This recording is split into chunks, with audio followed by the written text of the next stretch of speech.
Here come the two sides.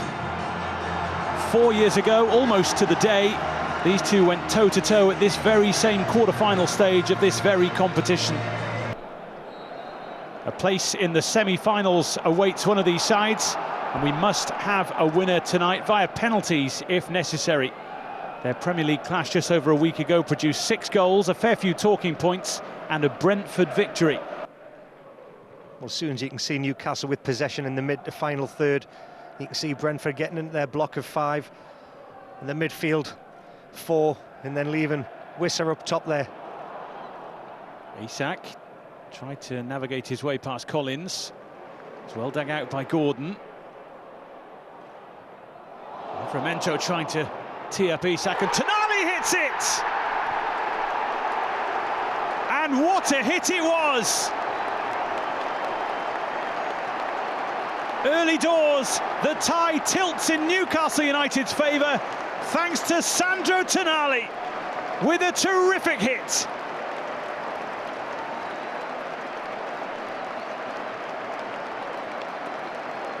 Well, it's the perfect start at St James's Park, and I was just mentioning there, David, how Brentford have got themselves with players behind the ball, the back 5, the midfield 4, in one playing Wissa, who's just in the edge of the area here. And just watch Tonali, he just drifts off his shoulder as Collins plays the ball back. And Wissa's the man that doesn't expect it, he doesn't see Tonali, and what he doesn't expect is the quality in the strike, and he just catches it with the laces with a little bit, I call it outside swaz. And what that does, it diverts the ball. You can just see the ball, and it gives Flecken no chance because it's coming through a number of bodies. This is going to be a great angle to see what happens to the ball here when he catches it with that side swaz there. It drives away from the goalkeeper. The technique and quality in the way he catches that is sublime, and what a start for Newcastle.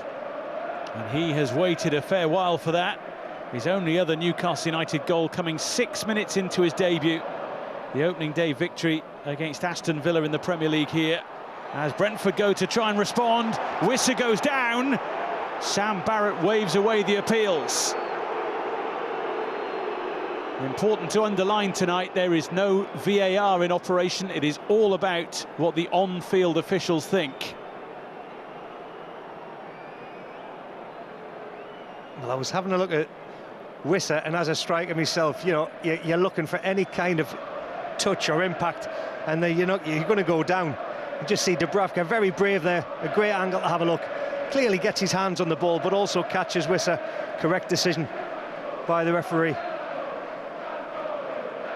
So Brentford were hopeful of securing a penalty kick. Instead, all they have is a throw.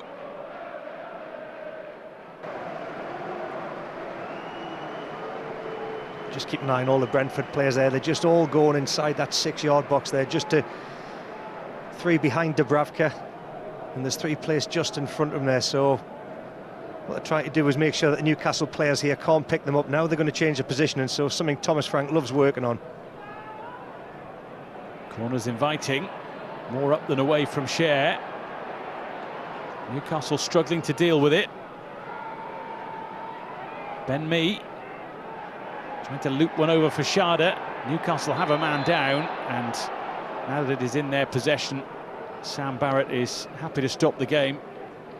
It is Joe Linton, and he has a nasty cut on the head.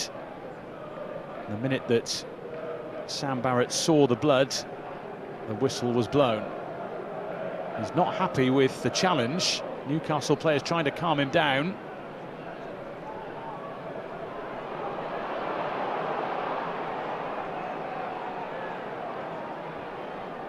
I mean, there was a lot of movement in there from the Brentford players. We saw them go from one inside the 6-yard box. They all then went to the penalty area, and I think it's this moment here with Collins and Joe Linton going up. Oh, it's the landing, isn't it? Yeah. It's when Collins lands on Joe Linton rather than the initial contact with the arm. I think there's a bit of contact there, but it's this one here. But, you know, he's completely looking at the ball there, Collins. He's gone up to win it. I don't think he's realised that Joe Linton was lying underneath him, but that's exactly what has done the damage. I understand why Joe Linton's so angry, but you know, Collins can't do anything about that situation there. Not nice to be on the end of it, but there didn't seem to be any intent.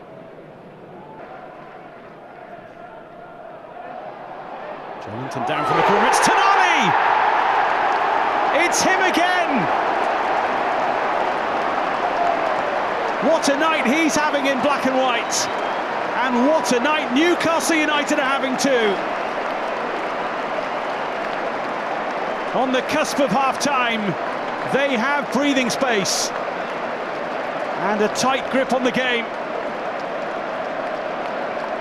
Well, once again, it's a lovely finish from Tonali, and it's a well-worked corner from Newcastle United. I just had a look at the Brentford players' reaction there. They all ran to the referee to suggest that there'd been some form of blocking here. So you can see Joelinton there on Wissa takes him away from that penalty spot area along with Dan Burn. And what they do, they create that space there. You can just see that's that space that they're trying to exploit, and Tonali's the man that goes in there. And the technique and the timing of the volley once again, I mean, he showed it from the striking when I said he put a little bit of bend on the ball, and then that there, the technique, the timing, the little inside now volley. It's just about using the pace of the ball, not trying to smash it as hard as he can, and just caressing it into the back of the net. But again, a well-worked set play from Newcastle United. He's got Thomas Frank now thinking it's an uphill battle, away from home, 2-0 down, and the away form this season for Brentford. And now Newcastle have it. Immediately the volume is raised. Anthony Gordon goes on and just can't bend it enough to find the far corner. You feel one more goal for Newcastle United here and the game is done. It may already be so. Well, it was the quick transition once again. See the pass going into Anthony Gordon. What he's trying to do there, he's just trying to use Aya to blindside Flecken. Oh, sorry, it's actually Collins there. So he's just dropping the shoulder inside, and then he's looking for that far corner. Well, this is where Newcastle have been so dangerous tonight in their set plays. They've played some short corners, they've had overloads, and now this one going right in on top of Flecken. You can tell by all the players inside. In from Gordon. Tonali, hat-trick hunting. Lewis Hall wants to go himself. Oh, and it's a brilliant stop. Bruno Guimaraes, unselfish, beautifully done, and that should do it for Newcastle United. Everything is coming together nicely for those in black and white, leaving Brentford's cup dreams in tatters. I've just been saying how dangerous Newcastle have been from set plays. I don't think they planned this one. Well, I tell you what, it's found the back of the net, and it was down to Tonali and Hall who were causing the problems. Got the shot off. So you just see here, Flecken there, he's quite isolated, he can't come out and collect that one. It falls to Tonali and Hall. They have a few attempts here, but just watch how selfless the captain of Newcastle is, because Bruno Guimaraes there sets up Shea for an easy tap-in.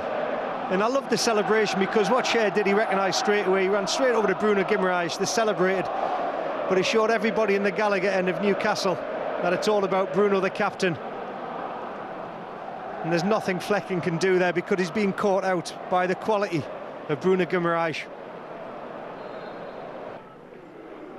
Well, just not enough produced in the end by Brentford tonight to really put Newcastle on the back foot or damage them in any way. The fourth official has indicated a minimum of 3 minutes of additional Here's time. Mbermo looking for Wissa, and there is a crumb of comfort for Brentford at the end. No surprise that Johan Wissa is the man to provide it.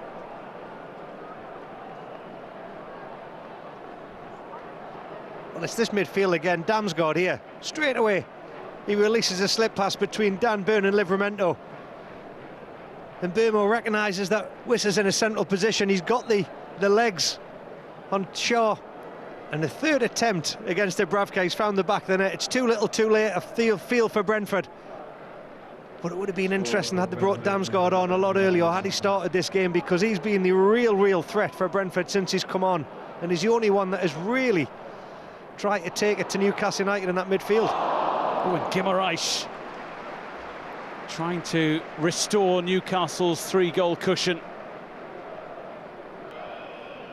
Everybody is waiting for the whistle, and there it is. It's Newcastle United's night. It's Sandro Tonali's night.